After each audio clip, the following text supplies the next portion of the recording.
Welcome back to my channel. আসসালামু আলাইকুম everyone, সবাই কেমন আছেন? আশা রাখি অনেক ভালো আছেন। আমিও অনেক অনেক অনেক ভালো আছি। আজকে আবারও আপনাদের মাঝে লং ভিডিও নিয়ে চলে আসলাম। টাইটেল এবং থাম্বনেল দেখে অবশ্যই বুঝতে পেরেছেন আমি কি রান্না করতে চলেছি। আজকে শেয়ার করব গোলাপ জামুন পিঠা। এটা হচ্ছে একদমই দেখতে মিষ্টির মতো, কিন্তু একটু মিষ্টির চেয়ে আলাদা। আসুন কথা না বাড়িয়ে সুন্দর করে আপনাদের সঙ্গে শেয়ার করি। আশা রাখি একটা লাইক দিয়ে পুরো ভিডিওটা ওয়াচ করে সুন্দর একটি মন্তব্য রাখবেন। এখানে আমি কাটা ব্রেড নিয়েছি। কাটা ব্রেডের সাইডের অংশটা কেটে রেখে আমি শুধু সাদা অংশটাই নেব। এর জন্য আমি সুন্দর করে এখানে কেটে আলাদা করে নিচ্ছি। দেখুন ভিউয়ার্স, ভিডিওতে যেভাবে তৈরি করছি আপনারাও ঠিক এইভাবে ট্রাই করবেন, খেতে কিন্তু অসাধারণ। এই যে আমি সুন্দর করে সাইড থেকে এগুলো বাদ দিয়ে নিচ্ছি। এগুলো সাইড থেকে কেটে বাদ দিয়ে আমি আলাদা করে এগুলো বাটিতে নেব। নিয়ে সুন্দর করে এটা একটা ডো বানাতে হবে, আপনারা ভিডিও দেখলেই বুঝতে পারবেন। এখানে আমি সুন্দর করে কেটে নিলাম ব্রেডগুলো। এবার আমি একটা বাটিতে তুলে নিচ্ছি। আরও কিছুটা ব্রেড আমি এভাবেই কেটে নিচ্ছি আবারও। ভিডিওটি যদি সামান্যতম ভালো লেগে থাকে ভিউয়ার্স, অবশ্যই কোনো না কোনো অংশে যদি ভালো লেগে থাকে অবশ্যই লাইক কমেন্ট শেয়ার করে পাশেই থাকবেন। এগুলো আমার কাটা শেষ হয়ে গিয়েছে, দেখুন অনেক সুন্দর করে কেটে নিয়েছি। এরপরে কিন্তু আমি জাল করা দুধ দিয়ে সুন্দর করে একটা ডো তৈরি করে নেব। মথে ডো তৈরি করে নিচ্ছি। আস্তে আস্তে আমি দুধটা দেব যাতে একেবারে পাতলা না হয়ে যায়। আর কিছুটা ব্রেডের লাল অংশটা আমি দিলাম যাতে একটু কালারটা সুন্দর আসে। আর একটু লবণ দিয়ে দিয়েছি, এখানে একটু 2 চামচ ঘি দিয়ে দিলাম, এতে ঘ্রাণটা ভালো আসবে সেজন্যই। সুন্দর করে আমি মথে নিয়েছি। এরপরে আমি সুন্দর করে গোল গোল করে সাইজ করে নেব। এর জন্য আমি ডোটা এখানে নিয়ে এক সাইডে, আর এক সাইডে আমি এখানে গোল গোল করে নিচ্ছি হাত দিয়ে। এখানে কিন্তু আমি হাতে ঘি ভরিয়ে নিয়েছি, নিয়ে সুন্দর করে গোল গোল করে নিচ্ছি সম্পূর্ণটাই।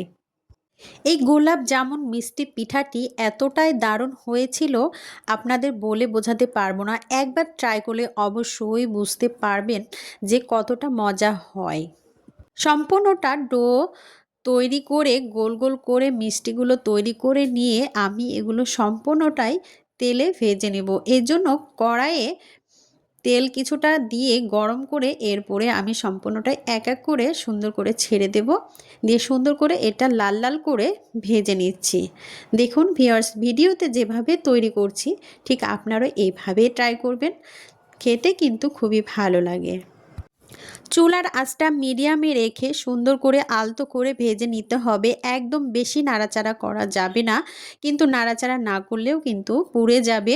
এজন্যই আস্তে আস্তে হালকা হাতে সুন্দর করে নেড়েচেড়ে নিতে হবে। আমি দেখুন প্যানটা পুরোটাই আমি হাতের মুঠোয় নিয়ে সুন্দর করে গড়িয়ে গড়িয়ে আমি এগুলো ভেজে নিচ্ছি। কাঙ্ক্ষিত কালার না আসা পর্যন্ত আমি চুলার আঁচে মিডিয়াম রেখে সুন্দর করে ভেজে নিব। যদি আমার চ্যানেলে আপনারা নতুন হয়ে থাকেন তাহলে চ্যানেলটি অবশ্যই সাবস্ক্রাইব করবেন, আর ফেসবুক পেজ থেকে যদি দেখেন তাহলে অবশ্যই চ্যানেলে ফলো দিয়ে রাখবেন এবং আমার পাশে থাকবেন নিত্য নতুন ভিডিও পাওয়ার জন্য। নোটিফিকেশনটি অল করে রাখবেন, তাহলে আমার সম্পূর্ণ ভিডিওটি আপনার কাছে পৌঁছে যাবে সবার আগে। আমার চ্যানেলে যারা অলরেডি বন্ধু আছেন সবাইকে অনেক অনেক ভালোবাসা, অনেক অনেক ভালোবাসা দিয়ে থাকেন আমাকে এবং সুন্দর সুন্দর মন্তব্য রাখেন। আমার কমেন্টগুলো দেখে খুবই ভালো লাগে। অবশ্যই বন্ধুরা পুরো ভিডিওটা দেখে সুন্দর একটা মন্তব্য রাখবেন, আর এই মন্তব্যে আমি কিন্তু অনেক উৎসাহিত হই এবং সুন্দর সুন্দর ভিডিও নিয়ে আসার জন্য। একটু সময় নিয়ে এটা ভাজতে হবে, একদমই তাড়াহুড়া করা যাবে না। কথা বলতে বলতে আমার এগুলোটা ভাজা হয়ে গিয়েছে সম্পূর্ণটাই। আস্তে আস্তে ভেজে নিতে হবে সম্পূর্ণটাই, একদম কাঙ্ক্ষিত কালার না আসা পর্যন্তই। আপনি চুলার আঁচ মিডিয়ামে রেখে সুন্দর করে ভেজে নেবেন, তাহলে কিন্তু বেশি ভালো হয়। এই যে আমি এইভাবে ভেজে নিলাম, দেখুন কালারটা অনেক সুন্দর এসেছে, কিন্তু এটা শিরাতে ভেজানোর পরে কিন্তু খেতে অসাধারণ লেগেছিল। এজন্যই আমি সম্পূর্ণটা একটা বাটিতে তুলে নিচ্ছি। দেখুন ভিউয়ার্স, অনেক সুন্দর একটা কালার এসেছে। এটা কিন্তু এখন শিরাতে না ভিজিয়ে খাওয়া যাবে, খুবই কিন্তু ভালো হয়েছিল। এই যে আমি সম্পূর্ণটাই উঠিয়ে নিচ্ছি। দেখুন কতটা সুন্দর হয়েছে, কালার আসছে। তারপরে আমি চুলায় প্যান বসিয়ে দিয়ে আমি কিছুটা পানি দিয়ে দিলাম, 1 মগের মতো পানি দিয়ে এরপরে আমি চিনি দিয়ে দিয়েছি। এরপরে শিরাটা তৈরি করে নিয়ে আমি গোলাপ জামুন পিঠাগুলো এরপরে দিয়ে দেব। সারা রাত ভেজানোর পরে কিন্তু এটা খুব সুন্দর একটা নরম তুলতুলে একটা মিষ্টির মতো হয়। একটু সময় নিয়ে এই শিরাটাও তৈরি করে নিতে হবে ভিউয়ার্স। দেখুন একদম পানি পানি করে রাখা যাবে না, একদম আঠালোও করা যাবে না, একদম মিডিয়ামে রেখে সুন্দর করে এই শিরাটা তৈরি করে নিতে হবে। একদম আঠালো হয়ে গেলে কিন্তু মিষ্টির ভেতরে এটা পৌঁছাবে না, আর পানি পানি রাখলেও কিন্তু এর স্বাদটা ভালো লাগবে না। তাই সুন্দর করে একটু জাল করে নিয়ে মিডিয়াম রাখতে হবে। সুন্দর করে এই সিরাপটা তৈরি করে নিলেই কিন্তু মিষ্টির মতো খেতে লাগবে। দেখুন আমি যেভাবে তৈরি করছি আপনারাও ঠিক এভাবে ট্রাই করবেন। এই যে আমি সুন্দর করে বলক দিয়ে নিয়েছি এগুলো। আমি দেখুন ভিউয়ার্স চুলার আঁচটা মিডিয়ামে রেখেই সুন্দর করে এগুলো বলক দিয়ে নিচ্ছি। কাঙ্ক্ষিত সময় না আসা পর্যন্ত আমি চুলার উপর রেখেছি। এখানে আমি দারুচিনি এলাচ ব্যবহার করেছি যাতে ঘ্রাণটা ভালো আসে।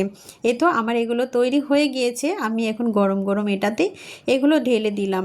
দেখুন ভিউয়ার্স অনেক সুন্দর একটা তৈরি হয়েছে। এই যে আমি চুলাটা বন্ধ করে দিয়েছি। ঢাকনা দিয়ে ঢেকে সারা রাত রাখার পরে কিন্তু এটা খেতে খুবই ভালো লাগবে এবং ভেতর পর্যন্ত পৌঁছাবে। কিন্তু আমার এটা সময় হয়নি ভিডিও বানানোর ক্ষেত্রে, আমি এটা ঢাকনা দিয়ে কিছুটা 2 ঘন্টার মতো রেখেই আমি এটা পরিবেশন করেছি। এখানে আমি সম্পূর্ণটাই বাটিতে বেড়ে নিচ্ছি। দেখুন ভিউয়ার্স কতটা সুন্দর হয়েছে। খেতে কিন্তু খুবই ভালো ছিল, অসাধারণ হয়েছিল। আপনারাও কিন্তু ঝটপট করে এই নাস্তাটি তৈরি করে নিতে পারেন। বাচ্চারাও খেতে কিন্তু খুবই পছন্দ করবে। এই যে সম্পূর্ণটা বেড়ে নিচ্ছি। খুব অল্প সময়ে এত সুন্দর একটা নাস্তা রেসিপি তৈরি করা যায়, আপনারা ভাবলে অবাক হয়ে যাবেন। একটু ট্রাই করে দেখবেন, অবশ্যই বেশি সময় লাগে না এটাতে। দেখুন অনেক সুন্দর সিরাপ তৈরি করে নিয়েছি। এই যে পুরো বাটি আমার ভরে গিয়েছে। এখন একটা উঠিয়ে আপনাদেরকে দেখাচ্ছি আসলে ভেতরটা কেমন হয়েছে। কিছুটা অংশ আমার ভিজেনি, কারণ এটা সারা রাত রাখতে হতো সেজন্যই। আর আমি এটা ভেঙে দেখাচ্ছি, কিছুটা অংশ আমার ভেতরে একটু হয়ে রয়েছে। সারা রাত রাখলে কিন্তু এটা অনেক সুন্দর একটা নরম তুলতুলে হয়ে যেত। আচ্ছা যাই হোক, ভিডিওটি আমার কেমন লাগলো অবশ্যই কমেন্ট বক্সে জানাতে ভুলবেন না ভিউয়ার্স। সবাই ভালো থাকবেন, সুস্থ থাকবেন, সবার সুস্বাস্থ্য কামনা করে এখানে বিদায় নিচ্ছি। আবারও আপনাদের মাঝে সুন্দর সুন্দর ভিডিও নিয়ে আসব। এখানে এই পর্যন্তই। আল্লাহ হাফেজ।